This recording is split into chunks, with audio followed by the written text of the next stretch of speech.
Hello, and welcome back to Introduction to Genetics and Evolution. In the previous set of videos, we talked about testing for whether populations fit the assumptions of the Hardy-Weinberg equilibrium. At the very end of the last set of videos, we looked particularly at one deviation from the Hardy-Weinberg equilibrium, that of the Volland effect. That is what happens when you sample two populations simultaneously that differ in some of their allele frequencies, and as a result of that, you see an underrepresentation of heterozygotes. Let's recap that for just a moment, and then we'll move into how we can actually leverage this Volland effect for actually quantifying differences between populations in allele frequencies. Now, what we did last time is we tried to calculate Hardy-Weinberg expectations and fit the Hardy-Weinberg expectations for this MN blood type. Now, I showed you data from Navajo and our Aborigines. Here's the data from the Navajo. So we first have our raw genotype counts. From that, we got the total number of individuals. Using these two together, we then were able to calculate the observed genotype frequencies. From the observed genotype frequencies, we calculate out the observed allele frequencies here. And then from these observed allele frequencies, we look at the expected or predicted Hardy-Weinberg genotype frequencies, and these are down here. In this particular case, with the Navajo alone, we see a pretty good fit between the observed genotype frequencies and the predicted genotype frequencies. Now, what happens when we sample across two populations simultaneously? Well, if we sample from Navajo and Aborigine together, we follow the same overall procedure, but in this case, now when we look at the predicted genotype frequencies, they do not very well match the observed genotype frequencies. In particular, we see this deficiency of heterozygotes in the observed relative to the predicted. At 0.488, the predicted number is much greater than the observed 0.246. I attributed this to the Volland effect. That is what happens when you have populations that differ in allele frequencies. Even if each population individually is at Hardy-Weinberg, if you put them together, you see a deficit of heterozygotes. Now, how is it that populations differ? Well, I like to look at this in two ways. One possible is they may have different allele and genotype frequencies. That is what we've been emphasizing so far. We'll come back to that in just a moment. But first, I wanted to entertain another possibility. There may be alleles at some genes that are found in some populations, but not found in other populations. You may have some alleles that are found, for example, just in East Asians, but you never see those particular alleles at other populations. Now, the genes would be there, but the particular alleles would not.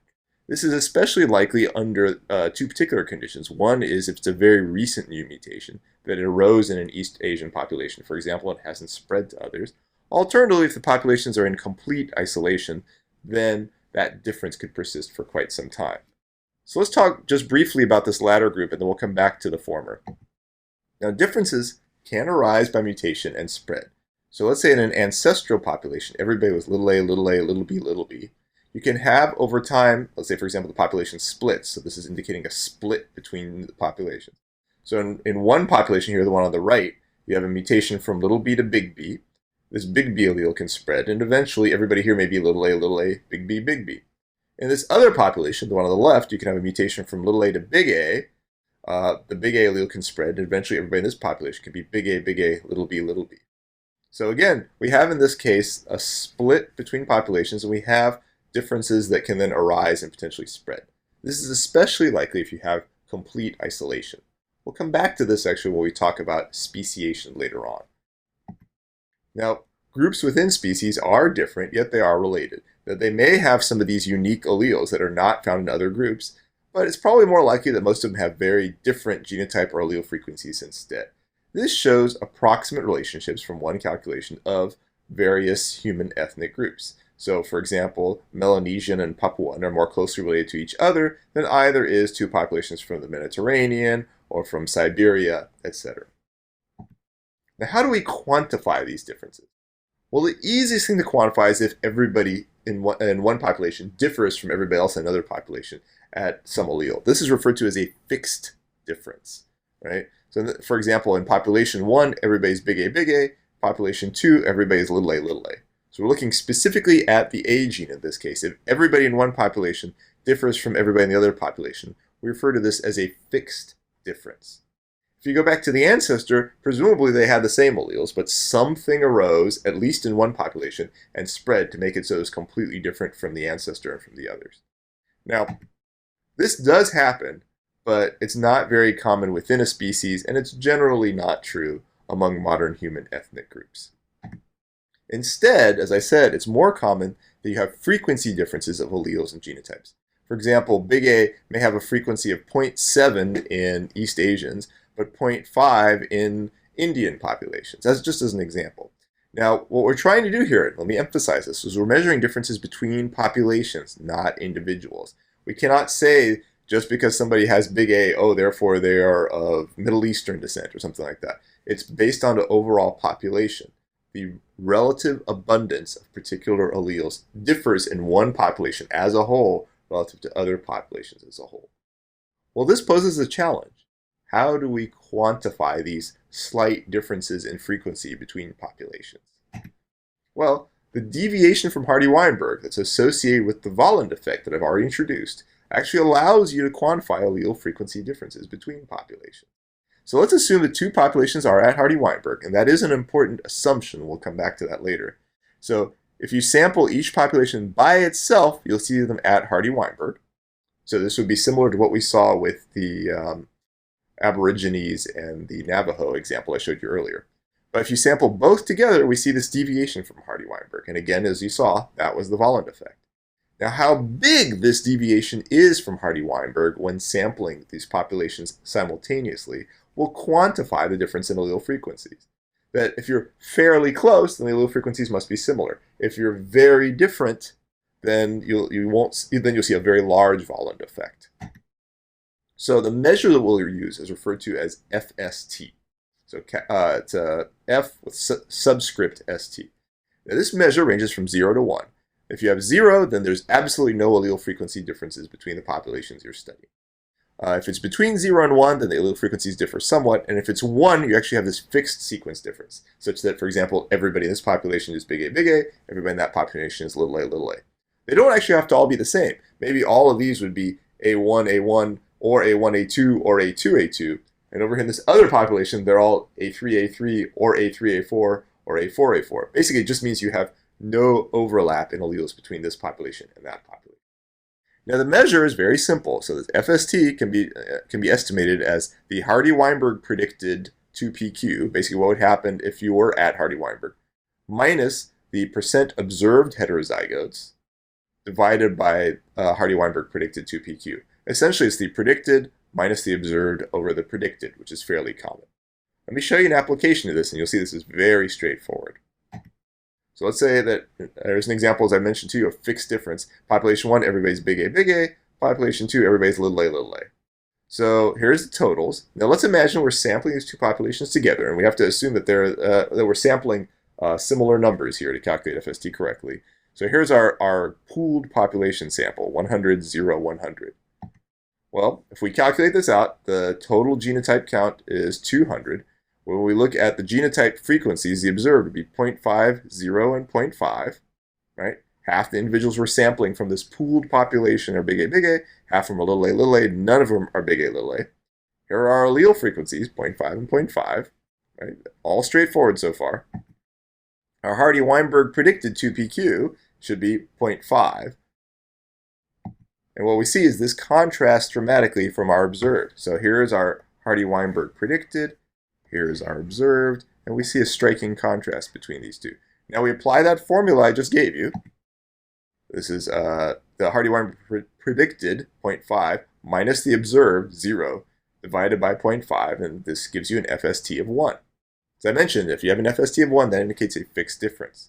Let's try one that's not quite so extreme. Here's a set of populations. Each population size here is 1,000, so we have our total population size is 2,000. This population is at Hardy-Weinberg. This population is also at Hardy-Weinberg, but they differ in allele frequencies. So here's our pooled population. I just summed these numbers together. 250 plus 90 is 340. 250 plus 490 is 740, etc. So again, what we do is we calculate the totals, get the genotype frequencies, get the allele frequencies. So here's our total, 2,000. Here's our genotype frequencies, which is each of those numbers divided by 2,000. Here's our allele frequencies. It actually comes out very nicely to 0.6 and 0.4. So what is our Hardy-Weinberg predicted 2PQ? Well, it'd be 2 times 0.6 times 0.4. So 0.6 times 4 is 0.24. So our predicted should be 0.48. My math in my head is correct. That is what we see. In contrast, the observed is 0.46. So again, we have a slight difference here. It's not a huge difference in this case, but it is noticeable nonetheless. Well, now we can calculate a much smaller FST than we did before. Here's our number. Here's our Hardy-Weinberg predicted, 0.48, minus 0.46, which is the observed, divided by 0.48. Again, it's always the predicted minus the observed over the predicted. In this case, our FST measure comes out to 0.042. And again, in this case, we have small differences in allele frequencies. In the previous example, we had a very large difference in allele frequencies. And you can see that FST ranges from 0 to 1, 0 being no difference, 1 being complete difference. Let me give you one to try. Here is the mixed data from the Aborigines and Navajo. The numbers here aren't perfect because the sample sizes weren't exactly right, but let's just pretend for a moment that they are. Go ahead and calculate what you would see as FST in this example for Aborigine to Navajo. Well, I hope that wasn't too difficult. Let's go ahead and run through them. Again, just to remind you what FST is. FST is the Hardy-Weinberg predicted minus the observed heterozygotes over the predicted. So let's put in the numbers. Here's our allele frequencies. Here's our expected or Hardy-Weinberg predicted. We do see a deviation in this case. Here's our predicted is 0.488. Our observed is 0.246. So what should FST be? Well, FST would be in this case 0.488 minus 0.246 over 0.488. Comes out not exactly, but approximately 0.5. So in this case, we see a fairly large FST. And you'd expect this, that there's been no historical gene flow between Aborigine and Navajo. Now again, to recap, FST is larger when you're comparing populations that are more different in allele frequencies. So again, the Aborigine and Navajo were very different allele frequencies, and that's why we saw a fairly large FST there of 0.5. If the frequencies were identical, FST would be 0. If they were fixed different, FST would be 1. Now let me give you a couple of values so you get an idea of what we actually see in human populations. Obviously, Aborigine and Navajo is an extreme example. Among human populations, this is from a 2010 study that used a little bit over 1 million SNPs. If you look at African Americans relative to Europeans, FST was about 0.11, so that's noticeable but not tremendous. African Americans to Chinese, FST was 0.15. Europeans to Chinese, FST was about 0.11. And if you look among European populations, let's say, for example, you compare the Spanish to the Italians to the Germans, things like that, FST is typically, not always, but typically less than 0.01. Very, very low as you look at that sort of scale. Let me show you a big table. There's a big table of FST measures. I'm not going to walk through all of these, but you can see that there are some cases which are fairly high. Like over here, we have a couple that are over 0.2, like POP1 to Red Sea, etc. Several of these are high, several of these are low, but you see this range of values. Now, what is FST in words? Well, we can define FST as the percent heterozygous of randomly chosen alleles within populations, that's the observed aspect, relative to what would be expected in the entire population. Okay? It's the percent heterozygous of randomly chosen alleles within populations relative to what would be expected if it was completely randomly interbreeding. And again, it's measuring this difference in allele frequencies. So why don't we see higher FST among human populations? That we know there's a lot of non-random mating out there. Why isn't it bigger? Well, there's a couple of reasons. First, some of the assumptions of FST are violated in humans, that this is supposed to be applied to genes experiencing little or no natural selection. You recall I mentioned earlier that FST should be applied when each of the individual populations is known to be at Hardy-Weinberg. Now, some of the SNPs, for example, that were studied in that previous example may not be neutral. In fact, some of that variation may be under some sort of selection. It's also susceptible to differences and historic changes in population size among groups.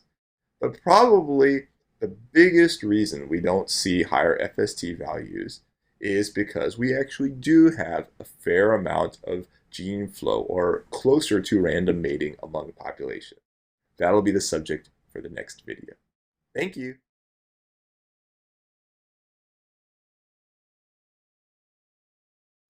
Hello, and welcome back to Introduction to Genetics and Evolution. In this short video, I'd like to actually talk about measuring effects of gene flow and how we basically model effects of gene flow among populations, whether they be human or otherwise. Now, as I mentioned in the very last video, gene flow is why we don't see bigger differences or bigger FST values among human populations. And in fact, gene flow is referred to as the great homogenizing force in evolution. Some people call it the great retarding force in evolution. Now, what is gene flow?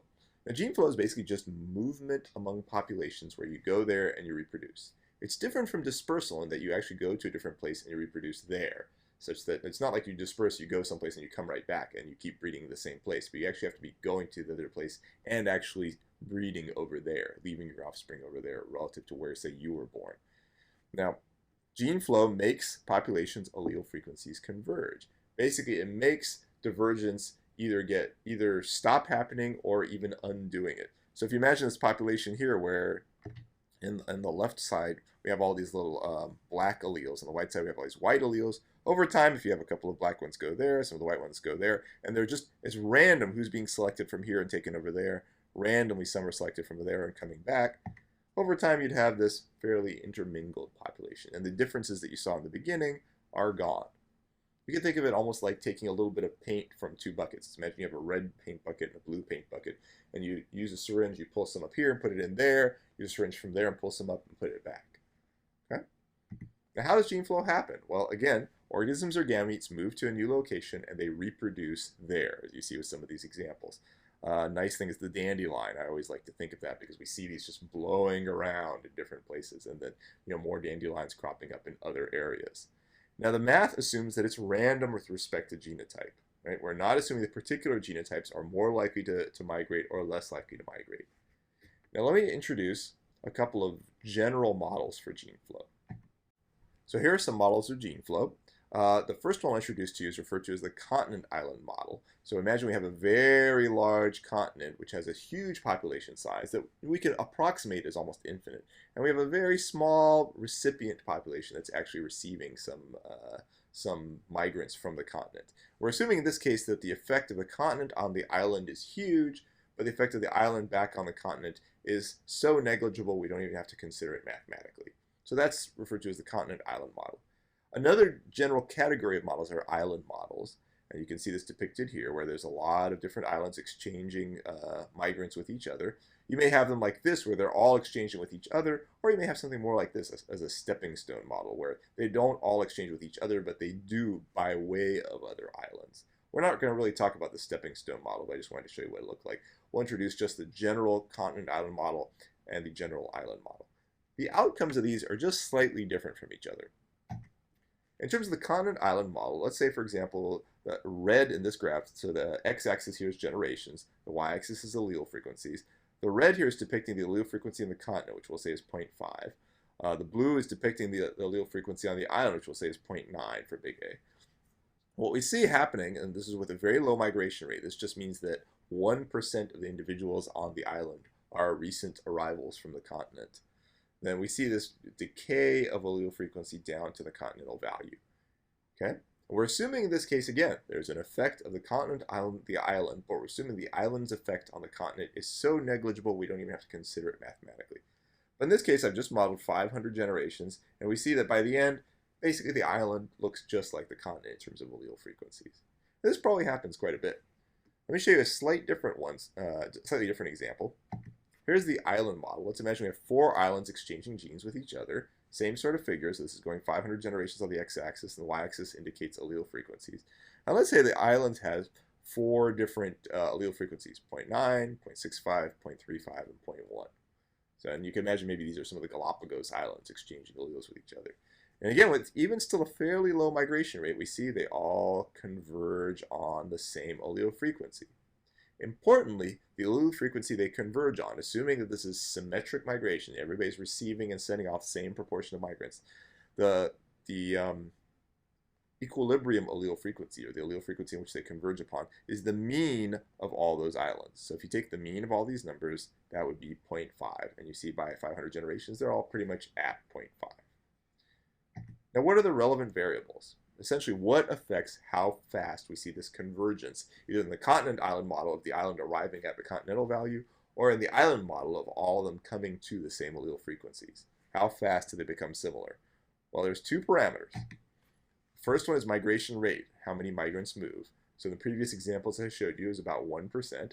If you have more migrants, they would converge even faster. If you have fewer migrants, it would converge even slower. Of course, more migration leads to bigger changes in allele frequency. The other thing is how different the allele frequencies are. That if you have allele frequencies that are very different, you see bigger changes per generation. Because again, you're converging on the mean. So if you're starting further out, you'll take bigger steps in because you're having migrants that are even less representative of what was already there in your population. Now, obviously, another parameter is going to be the number of generations. But my question initially was what affects the speed of convergence. But the number of generations is obviously important too. That as you have even low levels of migration for a very long period of time, you can erase all divergence. Now, importantly, there are some assumptions here. The assumptions include that migration rates are symmetric, they're independent of genotype, and we're assuming there's no difference in fitness. We're assuming that the migrants are not somehow less fit or something like that, especially with regard to their genotypes that are arriving. Let me show you a couple of applications. Now, Glass and Lee, in a classic study back in the 1950s, measured European gene flow into African Americans. And what they did is they got these PTC allele frequencies from Europeans, West Africans, and African Americans. And from that, they did some very simple math, which we won't go over in this case. But they were able to estimate from this a per generation contribution of about 3.58%. Some of you may not be familiar with PTC, but PTC is something that particular individuals can taste very strongly while other individuals cannot. And it seems to have a very simple genetic basis. And you use these sort of test papers like this handsome individual is using. Use this test paper to see if you can taste it. So it's a very easy thing to test out there. But from this, they were able to look at the allele frequencies in these populations and estimate the per generation migration rate, which is pretty cool.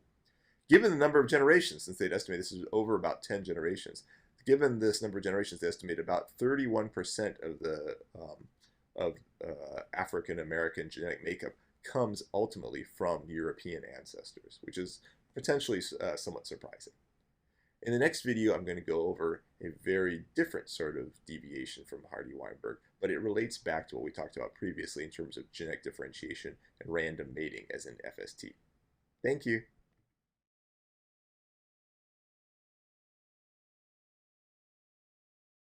Hello, welcome back to Introduction to Genetics and Evolution. In the previous set of videos, we've been talking about deviations from Hardy-Weinberg, and particularly not in the last video, but the video before it, we looked at the measurement of FST and how you can measure differences between populations in allele frequencies. And what we saw in this case is you used the deficiency of heterozygotes to quantify a deviation from Hardy-Weinberg to look at these differences between populations. These differences between populations, as I emphasized both in the last video and the one before it, come from non-random mating. In this video, I'm going to talk about a different form of non-random mating, that of inbreeding, or mating preferentially with individuals more closely related to you than a random individual in the population. Now, differences in allele frequencies are often driven by patterns of gene flow or interbreeding. This is differences among populations. This is true when you're looking between populations, but it doesn't have to be true just between populations.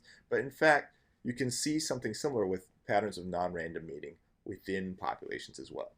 So the related concept, what we've talked about, is inbreeding. Now, this is again breeding between closely related individuals, such as siblings, cousins, things like that. And this often happens because the capacity for dispersal is often limited. That individuals can't just jump to someplace on the other side of the population, but they breed with individuals that happen to be physically proximate to them. Or to quote a famous song, they love the one they're with. Now, this changes the distribution of alleles among genotypes. So let's start by looking at an extreme form of inbreeding. This extreme form of inbreeding is that of self-fertilization, which is found in some plants.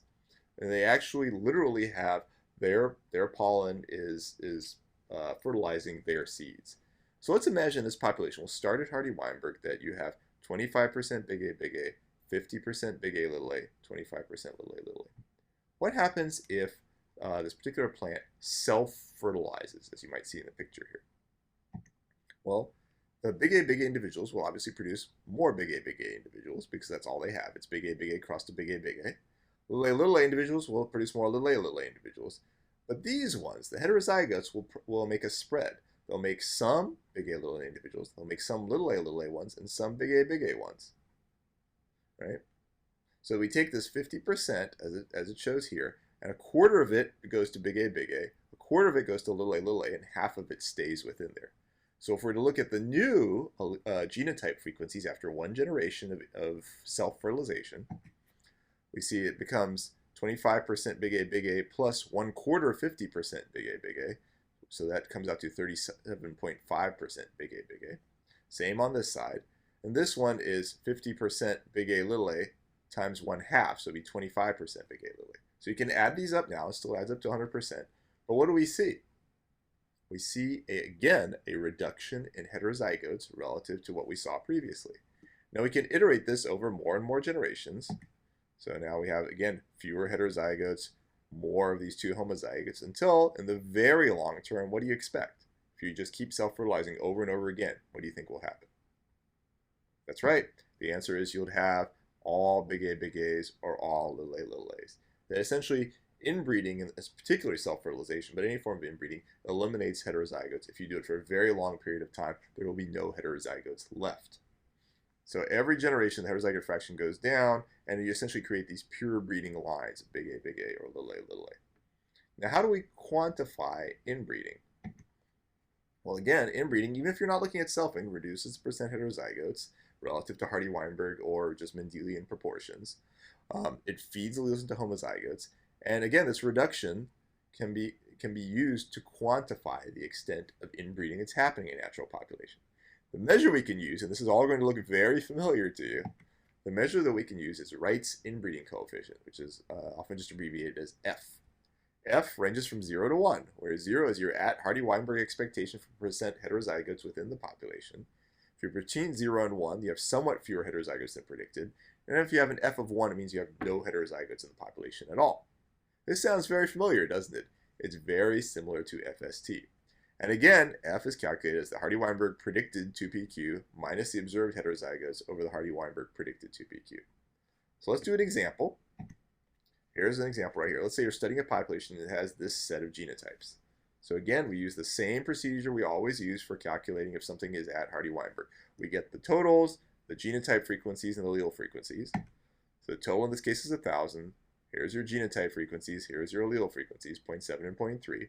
From this, we see what the Hardy-Weinberg predicted genotype frequencies should be. In this case, we have 0.49, 0.42, 0.09. And look at that. Do we see if things are at Hardy-Weinberg or not? Here's the predicted percent heterozygotes. Here's the observed fraction of heterozygotes. And again, we have a deficit of the observed relative to the expected. So we just plug these numbers in. The expect is 0.42 minus the observed is 0.294 divided by 0.42, and our F in this case happens to be 0.3. That's pretty severe inbreeding. Let me give you one to try yourselves. These are genotypes from the Croatian islands. This is actually real data. I skipped the step for you of the genotype counts for you. I'm just going to go ahead and start with the genotype frequencies. Go ahead and give that a shot. Well, I hope that wasn't too difficult. Well, again, I started you off with the genotype frequencies. Let's go ahead and convert them to allele frequencies. There we go, 0.9 and 0.1. And from that, we calculate the expected heterozygote frequency. So it would be 0.9 times 0.1 times 2, which would be 0.18. That is your 2PQ. I'll write that in there just so you see it.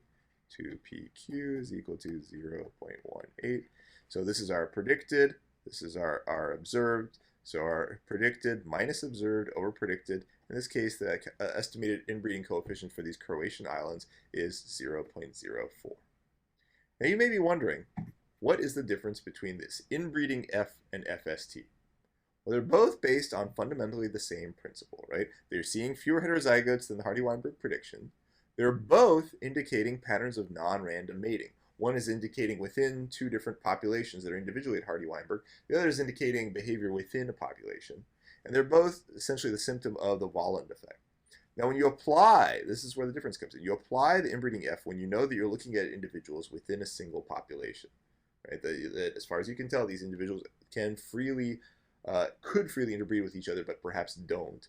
When you apply FST is when you're quantifying a difference between populations. You're looking at individuals from here and individuals from way over there, and you're then trying to estimate, historically what has happened. How different are they in allele frequencies that you want to quantify? So how is this calculation used, and particularly the inbreeding F?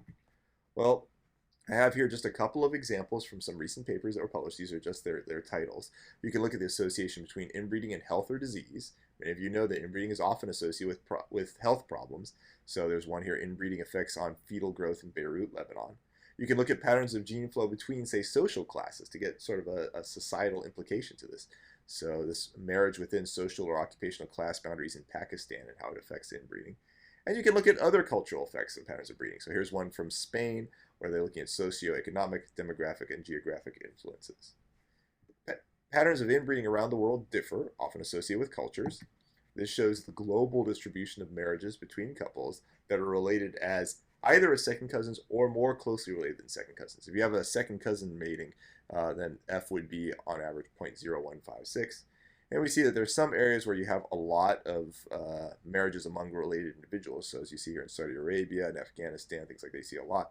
There are some areas where you see very, very little of it, such as, for example, in the United States, in Australia, in Russia, things like that. But again, inbreeding does happen, and it varies socially and culturally. Now, some of you may be thinking, isn't inbreeding bad? I mean, you heard of all this, like inbreeding depression and things like that. Well, in and of itself, inbreeding only changes the distribution of alleles among genotypes. Intrinsically, inbreeding doesn't cause a problem. It's only changing how alleles are distributed among the various genotypes. It does not make any alleles go away or turn back. However, there is this phenomenon of inbreeding depression, and what this requires is natural selection as well as inbreeding. Now, the reason that inbreeding is often associated with this sort of depression is that populations often have many individually rare recessive mutations. We talked about this way back with our mutation lecture, right? That again, you have a few new detrimental mutations arising each generation. If they're recessive, as they often are, most bad mutations tend to be recessive, they don't really have any effect. But what starts happening, so imagine that they're rare and recessive, you're going to have very few homozygotes in the population. But what starts happening if you have related individuals mate? If you have related individuals mate and have kids, they're likely to have the same recessive mutation, right? And they're more likely to produce homozygous offspring. So this picture on the bottom might show you like individual genotypes across a population. And let's say that each of these red mutations is bad. Well, there's a bad D over here, there's a bad A over here, there's a bad D over here, a bad E over here, a bad B there. It's very unlikely. Pretty much these people could all mate with each other, and there's only one combination here among all these individuals that would actually produce a problem, right, if they're all recessive. And that would be if this individual right here interbred with this individual right there. In contrast, if they're breeding, let's say, for example, they're self-fertilizing or breeding with their sisters or cousins, then you're much more likely to accidentally run into somebody who has that same bad mutation, and therefore to actually have this mutation effect show up because you're making it homozygous. That's why you have inbreeding depression. It's this combination of inbreeding plus rare recessive mutations. We see effects of this often associated with dog breeds and the inbreeding associated with making them. That we're breeding relatives to make these various dog breeds, right? We're trying to essentially pick the desirable qualities we like, their behavior or the way they look or something like that. In doing that, when breeding individuals that are related to each other, we end up increasing the inbreeding coefficient. And in fact, inbreeding coefficient in some dogs can be as high as 0.5. That's unusual, but some of them do go that high. In fact, there's some poodle varieties that have an F of 0.7. That is huge. I mean, at this point, you're seeing almost no heterozygous retained within there. And a UPenn study showed that 75% of puppies that have an F greater than 0.67 die within 10 days. So there's a huge detrimental effect associated with this. Some of the effects that have been documented are, for example, in King Charles Spaniels, they get this, I don't know how you pronounce it, syringomyelia. Essentially, the dog's skull is too small for its brain. Causes, as you can imagine, all sorts of problems. But here are several others. Boxers tend to get high epilepsy. Pugs have breathing problems. Bulldogs can't mate or give birth unassisted. Some of them, not obviously all of them. Mastiffs, St. Bernards, and Great Danes. This is a very common one. Hip dysplasia. Hip dysplasia has been studied quite a bit in a couple of contexts, such as the Icelandic sheepdogs. Let me show you some data about that. Here is the association of incidence of hip dysplasia with inbreeding. So on the y-axis here we have percent of individuals having hip dysplasia. On the x-axis we have inbreeding coefficient, right, associated with them. And what we see here is we see a greater and greater incidence of hip dysplasia associated with more and more inbreeding. Again, the problem here is you are making recessive mutations homozygous. By making them homozygous, you're making their bad effect visible in the individual. That's what causes inbreeding depression. That's why one of the reasons we're interested in it. Thank you so much for your time.